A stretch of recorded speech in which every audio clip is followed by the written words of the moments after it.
वो पूरी खबर रखता था इधर उधर की, बड़ा तेज इंसान था। मैं आपको बताता हूं, कई बार जब आप परमेश्वर के दर्शन में और उसके रास्ते पे चलते हैं, आपको डिस्ट्रैक्शन से और आने वाली सारी पाप की अभिलाषाओं से दूर रहना होगा अगर आप अपनी कॉलिंग को पूरा करना चाहते हैं तो।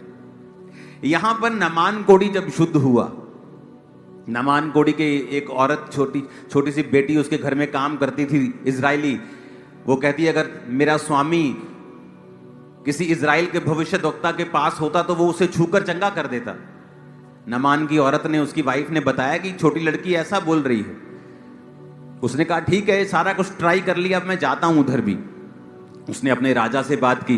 राजा ने चिट्ठी लिखी इजराइल के राजा को कि मैं अपने सबसे बेस्ट कर्मचारी को तेरे पास भेज रहा हूं, इसकी वजह से मैंने बड़े युद्ध जीते हैं, तू इसके कोढ़ को चंगा कर दे। जब इजराइल का राजा पढ़ता तो अपने कपड़े फाड़ लेता है, कहता मैं कोई जिलाने वाला या मारने वाला परमेश्वर हूं, शायद वो मुझे लड़ने का बहाना मुझसे ढूंढ रहा होगा, इसलिए उसने ऐसा किया है।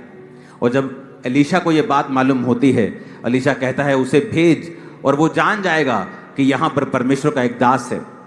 बाइबल कहती है नामान अपने साथ कितने किलो चांदी, सोना, कपड़े, बड़े बड़े अच्छी उसने भेंटे लाकर वो एलीशा के द्वार के बाहर खड़ा हो गया। और जब बाहर खड़ा हुआ तो एलीशा ने अंदर से मैसेज भेज दिया कि इसको बोल और कि जाके यर्दन में 7 डुबकियां मार, तेरा कोढ़ खत्म हो जाएगा। उसने गुस्सा किया क्योंकि वो एक डिप्लोमेट आदमी था। कई बार जब आत्मा के द्वारा आपसे बात होती है, कई बार इंसान गुस्सा कर जाता है, लेकिन वो आत्मा ने उससे बात की होती है, उसे वो चीज मालूम नहीं होती। वो गुस्सा करके वापिस जाने लगा तो रास्ते में उसका सेवक बोला कि अगर एलीशा ने कोई कठिन बात तुमसे कही होती करने के लिए तो क्या तुम नहीं करते? कहता मैं करता। कहता फिर उसने कौन सी मुश्किल बात की है? यर्दन नदी में डुबकी तो मारनी है। कहता मेरी नदियों का पानी तो इससे अच्छा है, मैं इसमें डुबकी क्यों मारूं? कहता कौन सा मुश्किल है, मार ले, उसने कहा है तो मार ले 7 डुबकियां।